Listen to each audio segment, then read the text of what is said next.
Let's go!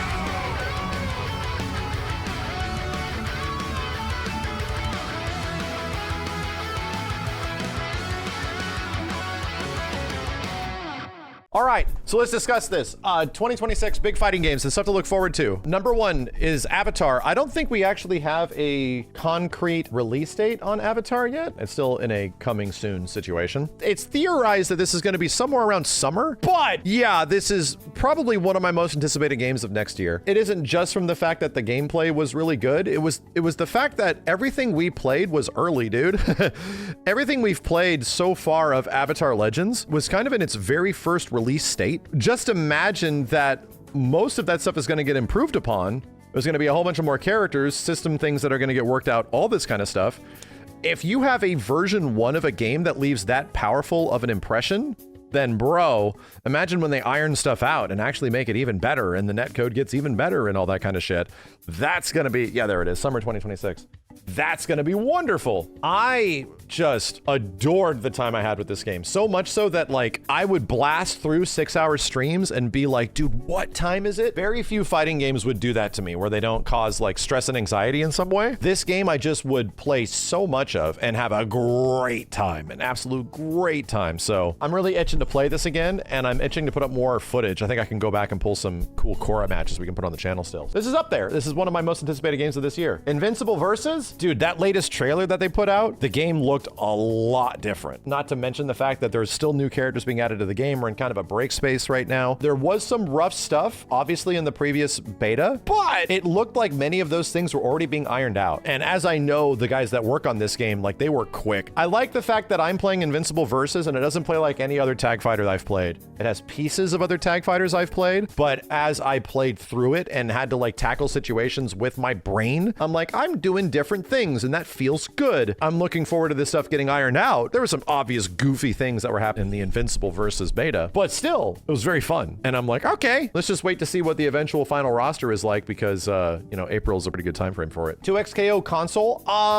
This one, I'm curious what else happens around this time frame. I'm kind of at the point where I played quite a bit of 2XKO. I had a great time with it. I legit got to like the second highest rank multiple times, and I didn't have a desire to play many other characters outside of the two that I played. I'm kind of looking for a reason to replace one of the characters on my team. As someone that found the fun in 2XKO, and by the time it eventually hit its 1.0, I really like it, and we made some videos talking about it. I don't know if a console release is going to do a lot for me personally. I do think that by the time there is more characters, I very much want to get another character that should be fun to play. I think I'm going to try Caitlyn when she comes out. I'm going to give her a shot, but I'm curious to see how good the console version does go. I hope the best for them. I think the game's in a good spot, and I think that, you know, things just got to get ironed out. It's got to find its audience a little bit more. This is an interesting one. It isn't really DBFZ 2.0. Something's happened in a Dragon Ball, dude. We're still at a spot where around the April timeframe, there's going to be the big old Dragon Ball World Tour. There's announcements coming with the latest character. At the same point, I'm at a spot where, based on how they've been patching the game, making severe balance and adjustments and like bug fixes and all this stuff, like they released several patches like every month ever since like it came back all of a sudden. So to me, it feels like, I don't know if we're getting Dragon Ball FighterZ 2, but I wouldn't be surprised if they gave us a new DBFZ that was like a re-release repackage of the game. Something that works on like Switch 2, something that has crossplay, works on like all platforms, like gives you rollback netcode on every new platform, you know, that would make a lot of sense. If there's a spot, dude, you eventually added so much shit to Dragon Ball FighterZ and did so much to the game that you can put this game at a spot where it feels like an Alpha 2 expansion without doing specifically Dragon Ball FighterZ 2. That's just my prediction. I hope this goes that way, in the same way that like even for some other games, I hope they don't wait till the sequel 7 years down the line. No. I think there will be more characters, and I think there will be a revision, like a Revelator 2. That's a good way of describing it, yeah. I'm kind of waiting till around that time frame right before this comes out to just start grinding and just learn my team, and things will change, but I'll just want a bit of familiarity with the game just to play it a whole bunch and just have nothing else to interrupt me, you know?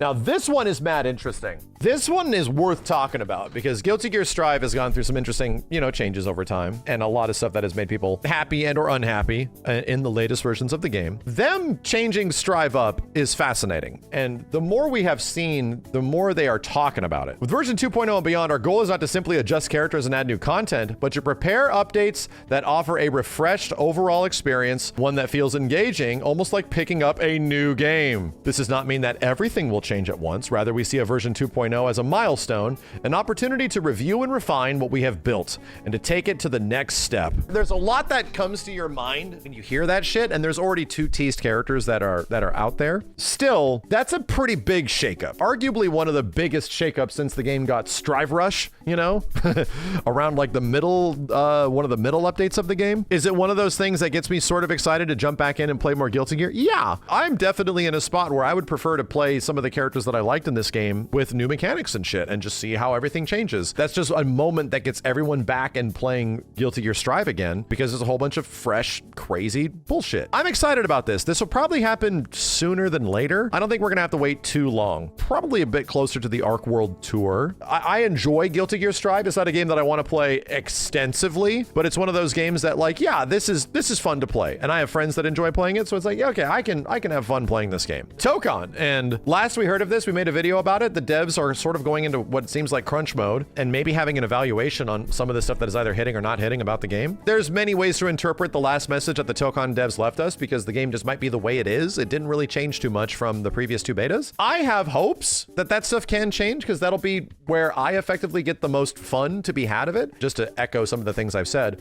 it isn't the combos. There's plenty of soft combos in the game, plenty of cool things you will discover within the systems of the game. My argument was that I just don't find that many of those systems come together in a way that makes it super fun. It isn't just one thing, one big combo. It's more like just attacking and defending and basic things that are in the game just weren't vibing with me very much. I think the overall vibes of the game in general will change. I think by the time they start showing like a couple more characters and new stages and new modes and a story mode or whatever, the vibes of the game are going to change and people are going to be like, wow, this game's the best. Look at all this shit. And yeah, that's when I'm going to be excited and want to play more. But still, if you're asking me, what do I want the most out of this? I will gladly sacrifice my favorite Marvel characters for a game that comes out and is just enjoyable and fun. Because for right now, a lot of the way the game plays just didn't personally click for me. So we'll see. And that might not change. And I'm already emotionally prepared for that not changing because the game already didn't change in the first 2 versions. So Tekken 8 Season 3. We don't have a direct date on this one yet, but TWT is around February. That's like Harada's last appearance that is related to Tekken officially. He's going to be there. He doesn't work for the company anymore. The official development of the game has shifted over. But just to say in general, Season 2 presented a lot of very good changes for Tekken 8 in general as Season 2 is nearing its conclusion. You know what I mean? It took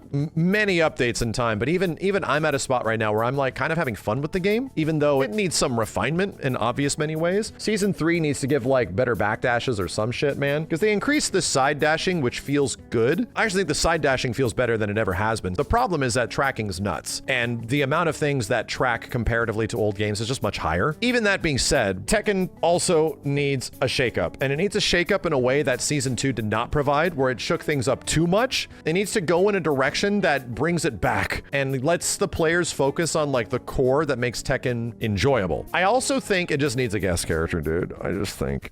And I'm not even going to say Tifa. I'm not even going to say I want Tifa to be there, but I do think that it needs something to like get people to come back. As much as Armor King is cool, as much as Anna is cool, as much as Miguel would make me very happy, them coming back make a lot of existing Tekken fans happy. There needs to be something that just gets people to come back and check it out. And there hasn't been a ton of shit that has been added to the game since the Heihachi update, where you got an actual new content of like story. That was a while ago, dude. That hasn't happened yet. Something's got to happen to get people into it. Leon Kennedy? I don't know, man. Fatal Fury Season 2. I'm looking forward to an opportunity to jump into this. The only problem with Fatal Fury is that whenever I play it, I am running into the same 3 to 5 people every single time we jump in and play it. I have decided on the character I like a lot in Fatal Fury, which is Ken. I love the way that Ken plays in this game. I actually like him more than Street Fighter 6, but there's a problem. Ken is like bad. He's like arguably bottom 3 to of bottom 5 on many of the tier lists in general just because of his mobility. The way he moves around the screen is whack, and it doesn't really fit with the game in many ways, you know? So he's actually bad. Like, you have to work your butt off. My argument is, but he's really fun.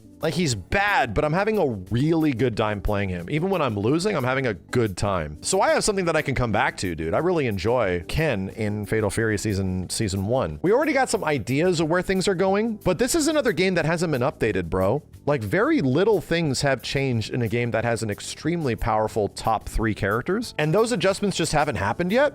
You know, things have not gotten shaken up in Fatal Fury yet. It's almost like they went the Street Fighter approach, and they chose to make like remedial small changes and system bug fixes and stuff like that over the past year of this game existing. Even the community for Fatal Fury, as you know, small or big as it is looking for a shakeup of some kind, and that should definitely happen with a new season. It looks like we're probably going to get, I think it was Krauser is already teased in some way. We're going to get some other things that will be added to the game. I assume there will be guest characters. There might even be some very expensive guest characters that are in there. We'll see, because even before they were showing us all the characters at the beginning of the season, we knew everybody that was going to be there.